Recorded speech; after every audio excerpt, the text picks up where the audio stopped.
All right, there we are. Hello. Hey, Wooly, I have a question for you. Mm-hmm. What's the deal with fighting games? Uh, Like, what's up with them? like, as in, like, what's the deal with airplane food? As in, what is the deal with airplane food? Food. Oh, good start today. Yeah, someone should fix that. I mean, ew, am I right? Oh, gross. You know what the worst thing that's ever happened to what's the deal with jokes is Mm-hmm. someone explaining to me like a couple of years ago. I went, "Oh, what's the deal with airplane food?" And someone in the chat goes, when you cook food at weird air concentrations and high altitudes, it actually tastes completely different." Mm-hmm. And I'm like, "Bull." And then I looked it up and I'm like, no, actually, yeah, food in the sky tastes different. That's why it sucks. But it's also like pre-cooked and it's heated by this one like I feel like the compartment to heat the food up is like next to the engine block or something. And and it just happens to sit right there, and then you kind of get it out, and it's like, we have to serve the food now because now is when the temperature is correct. Therefore, here it's gotten better from the days of the Seinfeld jokes, Yeah. but So have fighting games gotten better since the day of the Seinfeld jokes? fighting games fortunately have gotten better since the They days of have, the Seinfeld. they have gotten slightly better. you know there's some movement, there's some improvement on that front, to the point where there's even TV shows about um uh, uh anime girls getting good at fighting games now, right? Is is that another show about anime girls getting good at fighting games, or the first one? Well, the first one, except now it's live action. Oh, okay, that's what that is. So Okay, they announced an adaptation of whatchamacallit, High Score Girl. not High Score Girl. Um, what's it?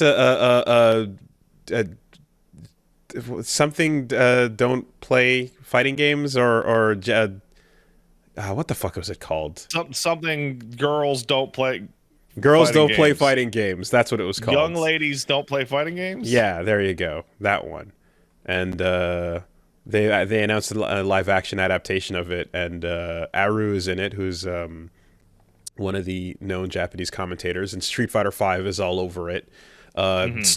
Perfect timing for Street Fighter V to be the main game of this new adaptation. What are they gonna do? What are they gonna I do? They gonna mean, damn.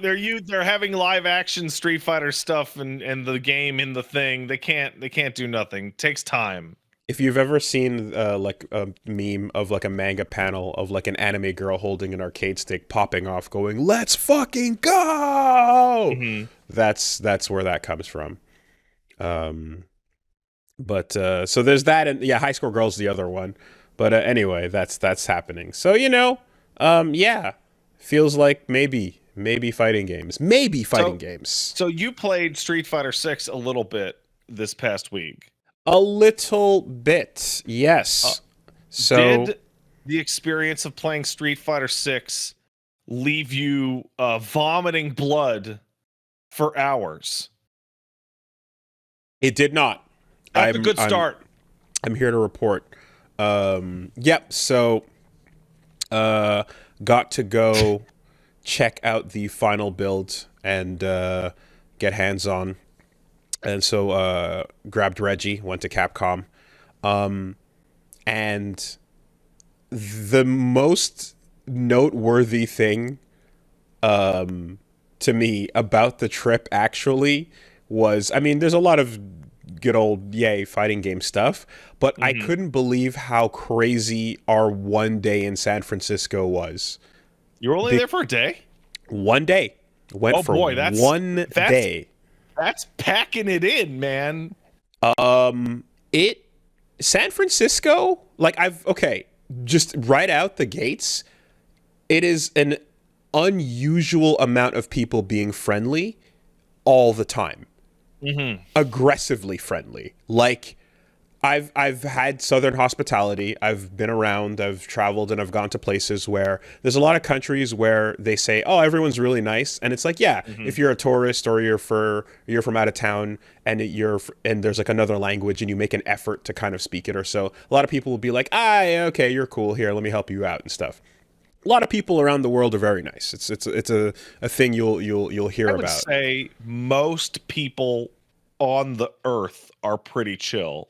Now, the last time I went to San Francisco, it was very quick. It was only for a few hours, and um, it was to touch Dragon Ball fighters, and Mhm. that was the yeah, I should have downloaded the human poop map to tell me about this poop on the ground here that belongs to a So human being. that's a really bad thing for tourists to have to think about going to your city. I mean, there's the part where you see it and you go, "That's not a dog," right? And then there's the other part where you go, "There's an app for this, and I know about it now." That's the most San Francisco way to solve a nearly uniquely San Francisco problem. Mm-hmm. Hey, For how do we stop people from shitting? I don't know. But what if we had an app to track it? if anyone's unaware of this and is hearing it for the first time, in San Francisco, there's so many instances of human feces on the streets, on the sidewalks, that there's an app to tell you where it is and how to avoid it, because you're probably going to encounter it before it gets removed. That's So, fucking that, dystopic fucking nightmare thing. not great. But none of that this time. Went down, checked out the game, had a good time with that, and then it was a limited period of time, so I had a whole day to just come back and enjoy whatever was going on. And I was like, "What do I do with one day in San Francisco?" And we were just walking around, and no fewer than like 10 people over the course of one day, like, just walked up and went, "Hey, how's it going? Where are you guys from?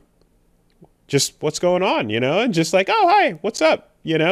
Oh, that's weird. Yeah. And really, just really friendly. And I was kind of like, now I've heard about the LA specific thing of like, cool, by the way, here's my headshot. Put me in a movie, please. You never know who you're No, talking to, please. type thing. I've heard of that. Please put me in a movie. But that's not necessarily what was happening here. We just straight up struck up conversations with random people constantly. And they were fun and nice and, just riffing. And some guy walked by and he was like, "You're trying to make me jealous, trying to make me upset." And I was like, "What?" And he's like, "Cause I lost all my hair and look at yours," or whatever. We're like, sure, man, and Yeah, Americans are super friendly. It's like slightly distressing.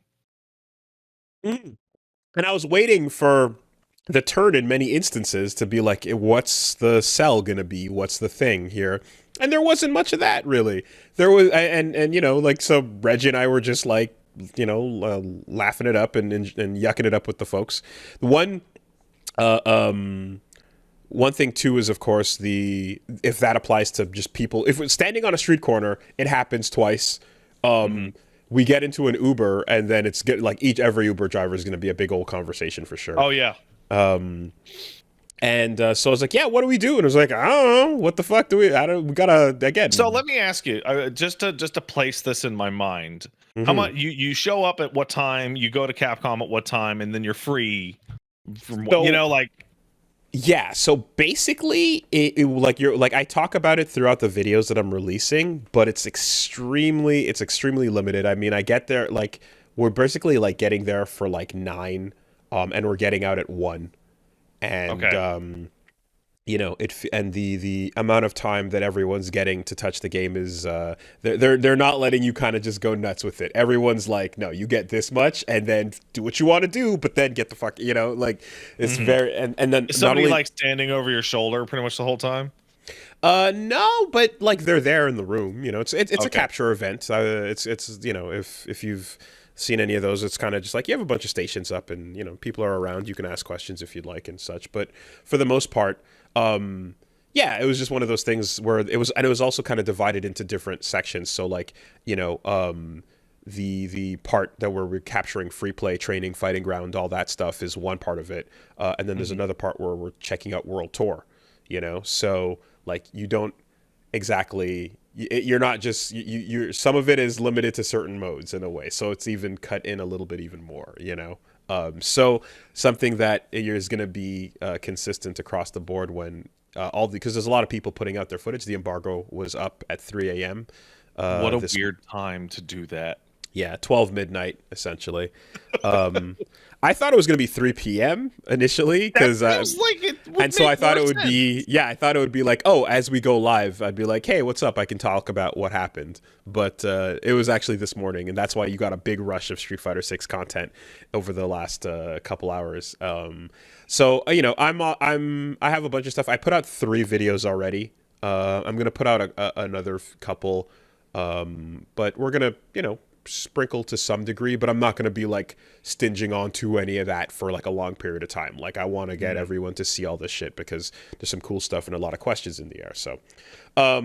But yeah, so all this to say that like we got out around like 1, and the uh yeah, the weather was nice as it always is because if you live in San Francisco or California in general, you move there to get away from the concept of weather being Yeah, an I have to issue. say I'm kind of dealing with that myself out on the west on this, even my Pacific Northwest, Yeah. because like me and Paige love gloomy, love rain. Mm-hmm. So like British almost. and but it doesn't rain super hard. It's just like it Drizzle. drizzles for like 10 days in a row. Yeah. So like I've had like 3 days of bad weather since moving out here, and then I call my mom on the phone. She's like, "Oh, the ice is destroying the Mm-hmm. city. Are you okay?" I'm like, "Mom, it's sunny. Mm-hmm. I'm wearing a t-shirt." Yeah, and from talking to everyone living there about it, like SoCal and NorCal have their own little, specific idiosyncrasies. Microclimates.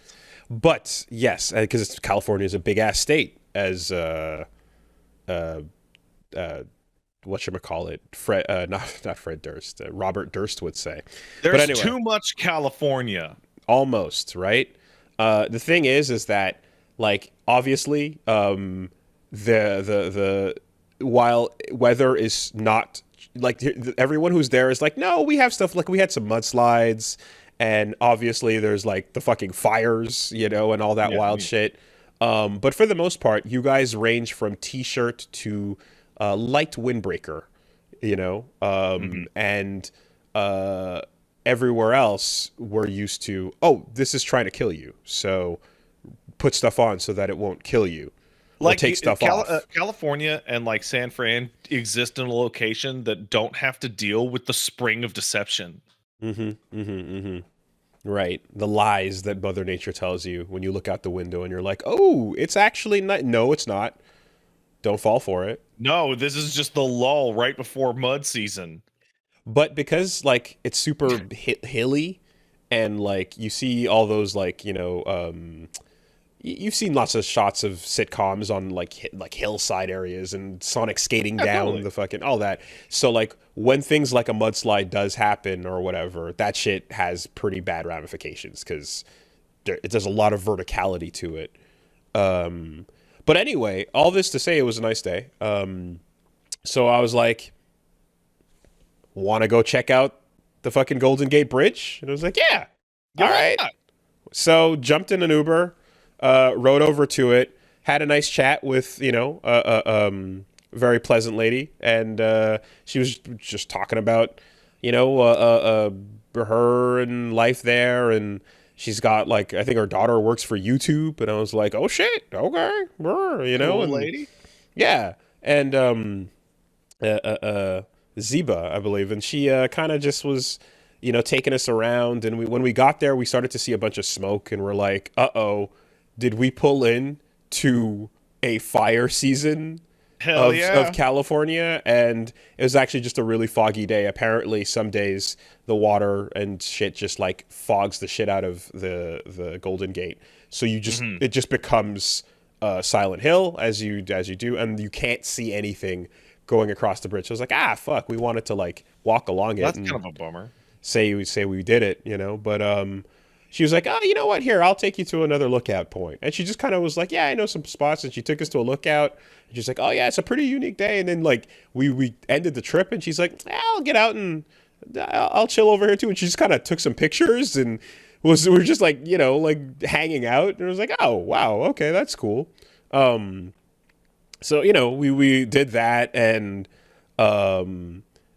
I did get to taste one of the famous like I hear a lot about there's New York street meat, and then You there's talking about the Mission Burrito? no there's New York street meat, and then there's California street dogs, right? I hear a lot of Okay. good things about the California street dogs, like basically like a Mexican grill kind of style with onions and a jalapeno and all that shit. And Hmm. took a taste, and I was like, yeah, I see what the hubbub is about. That's a good dog. That's a solid dog. The it I still have to give the crown to Meat on a Stick in Brooklyn. I mean, yeah. Meat on a Stick in Brooklyn was the most unbelievable, flavorful, beautiful tasting thing. I can't believe how good it It was. also skips every step of eating food other than eating food. It was insane. I'm like, is that? And he's like, yep. Want one? And I'm like, I do. And it smelled great, and I bit in, and it was like, this is just the best. And it's like not even like food truck, just like right off the fucking grill sticking out of the vendor booth. Anyways, someone walked by. The image of a guy walking around with no cart, and he's just holding sticks that have meat on them in his hands. Like, Yeah, it really was one of those like just halash moments, with the crab juice and everything. yeah. But it was unbelievably delicious. And then yeah, someone walks up as was happening the entire time and was like, hey, how's it going? What's up? Yada yada. We shoot the shit, and they're like, oh, okay, cool. And then they were just they were turning to the dude was turning to go to walk away or whatever, and I think like Reggie said something else, and he's like, oh hey, yeah, next time you're in town, you maybe come like check us out. And then like, yeah, hey, he's like pulled out a flyer, and it was like a flyer for like basically nearby there's a black owned library, and like kind of like a BLM area, and like it was this whole kind of thing that was set up. It was like, oh yeah, it's a bookstore you can come check out and stuff. And I was like, okay, cool. So I was checking the address on it, and it's like, oh, actually this is in Oakland. I was like, ah, yeah, okay. I've heard things about Oakland. I'm not Heard not a few things heard a about few Oakland. things. I was wearing my bright, colorful fit. I wasn't quite wearing my Raiders gear, so I was like, maybe What not color was it? it was blue and red at the same time, actually. Oh, that's a stupid fucking decision. Yeah, it was both. And looking and upon further observation of the address to this bookstore, it was on MLK Boulevard. Okay. And I'm like, okay, all right, listen. How many jokes are we gonna run in one shot here? Because there's two things you hear. You hear Oakland, yeah, it's an aggro zone. MLK Yeah. Boulevard, that's where the boss is, right? Mhm. That's what I hear. I hear it's going down. So I don't know, but that's across the bridge on the other side, and there's like a whole thing where you have the Golden Gate. You've got the Bay Bridge, which leads to Oakland, and then and then I didn't know this. I don't know. I never really thought about it, but like in between the bridges, you can stand there and see Alcatraz, the island, like Where just all right that there, cool shit happened. where all that cool shit happens. Exactly. And I was like, oh, it's right here. I didn't know that. I didn't know you could just I like still think Alcatraz peep is it. the coolest fucking prison, man. Crazy. It's See, such but a only where are we gonna put him? Put him on a fucking island, whatever. if it's the Alcatraz from Face Off, where they've got the metal boots, that you can lock down, and now you can't move anymore. Wait, fucking Nick Cage did 2 fucking movies in Alcatraz?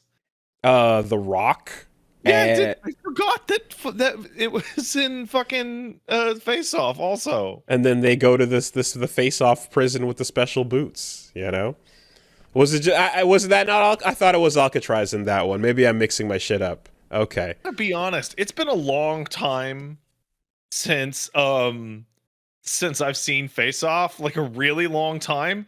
That part of the movie always made me think they were somehow in space. Cause the magnet boots threw me so hard, like it was so out of place compared to everything else in the movie. Well, because the buy-in asks you to suspend all disbelief on the face transplant tech. We've seen real face transplants IRL. They don't go as smoothly. I'm so every So I'm thinking more about Face Off, and it's like John Travolta and Nick Cage don't even have fucking heights or builds. Like they're completely their fucking bodies are different. just, it's nope, shut up. Wife and kid can't tell. Oh Now, my god. it asks you to buy into that concept. And I'm like, you know what? Sure, John Woo. You told me walking into this that this is what it was going to be. Therefore, fine. And even the ridiculous Nick Cage faces and the and all the face gestures and hand gestures and yada yada. But there's no reason the prison had to be that high tech, upscale, wild fucking video game shit. I agree. There was nothing in the script that called for that. It could have just been a prison, but they wanted that second level buy-in. So, anyways, again, John Woo, do your thing. Doves in the walls, explosives everywhere. Alcatraz is right there. The bridge. Of course, I was telling Reggie about the documentary, The Bridge, which comes to mind immediately.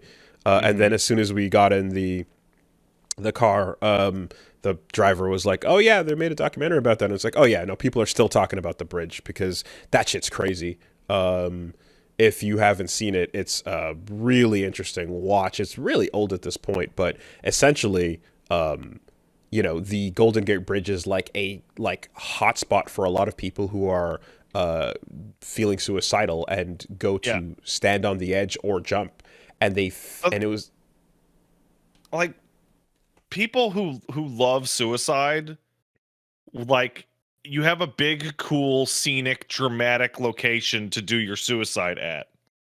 yeah, it's interesting how like there are locations that can become mimetic, to a given culture, and like you can be like, oh, this idea is now out there in the world, and I'm gonna pick this, and other people have picked this, and it kind of just becomes known for this thing. I guess the more it's done, the easier you free associate the idea or the location, right? Like, so in any case, though, so it's one of these things where they just, they told the stories of a number of people who, over the course of 1 year, went up there and jumped, and like, the standout point being the one guy who actually made it and survived, and like there's always a just that quote that like everyone who sees it is like haunted by, because it's like the guy who made it was like, I realized the moment that I stepped off that every single problem I had felt solvable, except for the part where I was in midair and I had just stepped off. Yeah, so and it's like, holy fuck, man. Every single time I have ever looked into people that have like hung themselves the bad way or jumped off of buildings or something, anybody who survives it inevitably tells how they attempted to reverse course immediately, because the physical reality of imminent death like snapped all their bullshit out of the way and went, oh no, wait, no, would like to undo this right now. Yeah, that's not, of course, a universal sentiment, but it definitely applies to a lot of people, and it's an interesting thing watching that, and so that's the first, I remember seeing that, and then The my only other associations with the Golden Gate Bridge was just like the opening to Full House. You know what I mean? Like I'm like Mm. that's about that. So, in any case, that was a wild swerve, but yeah, really nice. Is it? I mean, it's the two topics that come to mind when I we talk didn't about even the mean it. I bridge. just wanted to say Okay. it. Just to, But no, and then they have the Panhandle Park right in front of it, and a whole bunch of I didn't know that like San Fran had its own Central Park equivalent. That's pretty cool. I don't imagine it's nearly as big. Apparently, it is as big. What? According Central to Park's really big. Central Park is insanely big. It's a giant real ass forest, and apparently the San Francisco forest park is comparable absolutely to Central Park. Well, housing situations, they're all fucked up. Just bulldoze that and put a bunch of apartments. I think the reason why we don't hear about it as much and why it's like surprising to hear is because everything West Coast is all driving anyway. So like the idea of Central Park in New York where everything is close, premium real estate, yada yada, is much more drastic than it is where you have like miles and miles of hills and water anyway. But yeah, fucking crazy. Also, what you're describing, it's called Toronto. Yeah. So just hold on to that. Anyway, that, I was like, okay, well, now what? And I was like, I don't know. I remember when I went to Chinatown last time, or not Chinatown. I went to, Little Japan last time Mm-hmm. I was in the state, and I was like, let's go check that out again. It was a cool place. And I went there and I was like, oh wait, this is a different Little Japan from the other one because There's like, two? and I'm trying to remember. Maybe I think that I went to the one in SoCal. I don't remember which one, but there's clearly more than one. Okay. And yeah, Japantown was popping off. It was cool. And then it's like, oh yeah, there's a very sizable Japanese population in California as well. So you hit up the Kinokuniya, you do some book shopping, you buy some merch and some shit, and yeah, like that's just it's an old failsafe. It's like try to find the local game store, find a fun mom and pop shop, or find yourself something like a Kinokuniya to just go shopping in. And that was a decent amount of time spent. And security guard just walked up. Hey, what's going on, guys? Hey, where are you from? Oh yeah, I've been to Canada once. And just okay. The same driver we went down with came back like just talking the whole time, just everyone being friendly, good stuff. So yeah, friendly ass San Francisco, outstanding levels of hospitality and overall, like I've never had that, like I've never had a trip to America that was like that aggressively pleasant with people. It's nice. Yeah, Good job, California. good job, good job. It's a good experience overall. I know it could go a lot of different ways, and I know it can go a lot of different ways depending on where you are and how it's going and whatever's going on. But we just rolled lucky, and it was a good time.